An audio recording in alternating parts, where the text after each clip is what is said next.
Hello! In this video, we'll learn how to edit videos more efficiently.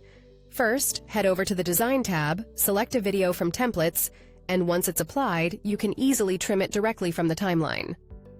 You can choose to add a page, split a page, or even delete the video if needed. There's also an option to duplicate a page. If you want the same page again, use the duplicate option or delete it if it's not needed. Additionally, you can change the background color to suit your preferences and add animations. Videos can also be edited directly from here. Videos can. You have the ability to adjust the timing, which can lengthen your video. Transitions and other editing options are easily accessible, and you can modify the duration from the timeline below. The transition options below allow for quick edits to your video. Explore the various available options to further edit your video. Now, you can preview your video from the Playroom. Initially, the video was almost 1 minute, but we've trimmed it down to just 14 seconds.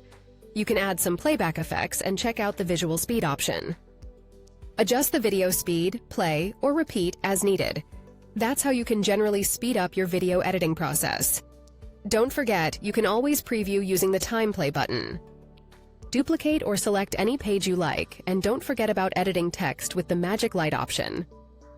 And that's how you can edit videos in Canva faster.